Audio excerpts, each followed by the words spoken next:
Okay, so this is question 2.33 of second chapter of NCERT.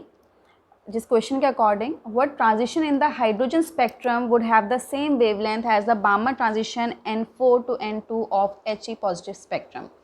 So before going further, आपको एक concept पता होना चाहिए दैट हाइड्रोजन होता है, He पॉजिटिव होता है, Li2 पॉजिटिव होता है और Be3 पॉजिटिव होते हैं. इन सब में एक चीज़ कॉमन है that all of these contain only single electron.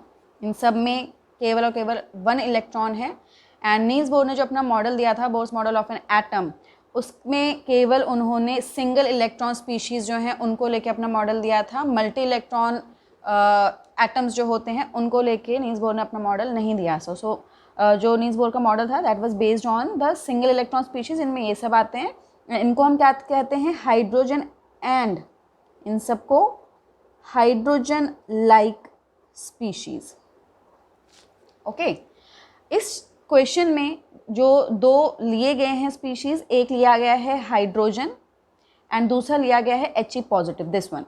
तो ये क्वेश्चन है इन दोनों को लेके. एंड देन है another concept that you must be knowing is that कि जब भी इलेक्ट्रॉन आउटर ऑर्बिट से इनर ऑर्बिट में आता है, जैसे इसमें वो फोर्थ ऑर्बिट से वो सेकेंड ऑर्बिट में आ रहा है He पॉजिटिव के केस में, तो उस केस में वो एनर्जी लूज़ करता है. एनर्जी लूज़ करने की वजह से इट ट्रांसमिट्स सम फ्रीक्वेंसी और वेवलेंथ. तो इसमें ये क्वेश्चन जो है वो ये है कि जब वो फोर्थ से सेकेंड पे आ रहा है इलेक्ट्रॉन और वो कुछ वेवलेंथ को एमिट कर रहा है. He पॉजिटिव के केस में फोर्थ से जब सेकेंड में आ रहा है इलेक्ट्रॉन तो वो कुछ वेवलेंथ को ट्रांसमिट कर रहा है. क्वेश्चन में पूछा गया है कि इस ट्रांजिशन के टाइम पे जो वेवलेंथ वो ट्रांसमिट कर रहा है, तो आपको बताना है कि हाइड्रोजन स्पेक्ट्रम में वही वेवलेंथ कब ट्रांसमिट होगी, जब वो कौन से ऑर्बिट से कौन से ऑर्बिट में जंप बैक करेगा. ठीक है, तो इसमें आपको जो word transition in the hydrogen spectrum निकालना है ना, इसमें क्या निकालना है आपको? कौन से ऑर्बिट से वो कौन से ऑर्बिट में जंप बैक करेगा जब वो सेम वेवलेंथ एमिट करेगा जो He पॉजिटिव के केस में एमिट हो रहा है, जब इलेक्ट्रॉन फोर्थ से सेकेंड में जंप बैक कर रहा है. ओके, तो अब अगर आपको क्वेश्चन समझ में आ गया देन इसको सॉल्व करना स्टार्ट करते हैं. सो बोर्स मॉडल ने आपने बहुत सारे फॉर्मूले पढ़े हैं और उसमें आपने वेवलेंथ का ऐसे डायरेक्ट फॉर्मूला नहीं पढ़ा है, but you know the relationship between wave number and wavelength, है ना. तो वेव नंबर वाला आपने फॉर्मूला पढ़ा है बोर्स मॉडल में. तो अगर हमें सेम वेवलेंथ रखनी है हाइड्रोजन एंड He पॉजिटिव में, सो वेवलेंथ सेम होने का मतलब क्या है कि वेव नंबर भी सेम होगा.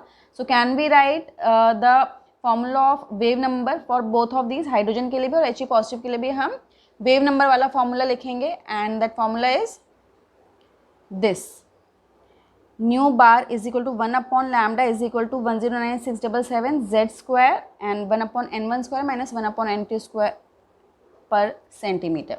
तो न्यू बार का फॉर्मूला फॉर He पॉजिटिव ये है, क्योंकि हाइड्रोजन लाइक स्पीशीज़ में हम Z square upon N square वाला फॉर्मूला लिखते थे, अगर आपको याद होगा.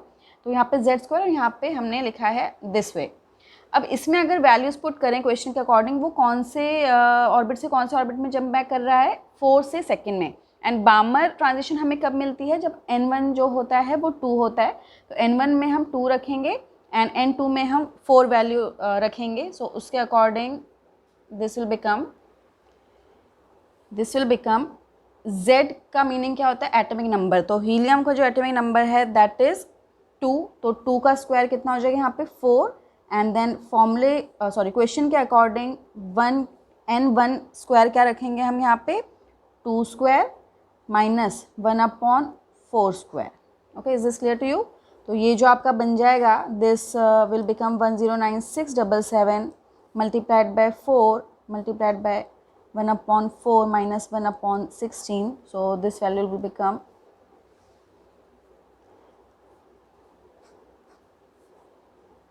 3 divided by 16. और यहाँ पे क्या आएगा आपका? 109677 multiplied by 4 multiplied bye 3 upon 16. ठीक है, इसको ही लिखा है हमने यहाँ पे.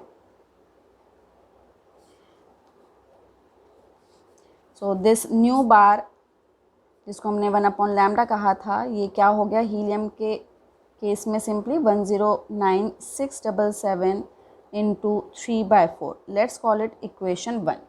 इसको, ठीक है।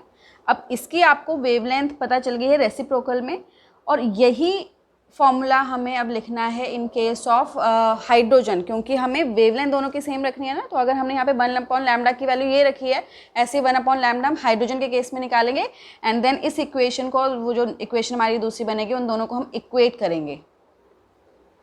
सो हाइड्रोजन के केस में nu bar will be 1/λ 109677 1/n1² minus 1/n2²। n1 और n2 यहाँ पे वैल्यूज़ हम रखेंगे नहीं, क्योंकि क्वेश्चन में यही पूछा है कि हाइड्रोजन के केस में कौन से ऑर्बिट से कौन से ऑर्बिट में वो जंप बैक करेगा। So let's call it equation 2, ठीक है। और क्वेश्चन में क्या बोला था कि दोनों की वेवलेंथ कब सेम आएगी, जब इसमें कौन सा वाला ट्रांजिशन होगा, ठीक है। तो जब हमने इन दोनों इक्वेशन में वेवलेंथ को बोला कि सेम रखना है, so we will equate both of equation. कुछ ऐसी बनेगी, यहाँ पे हमने हाइड्रोजन का रखा है और यहाँ पे हमने He पॉजिटिव का रखा है।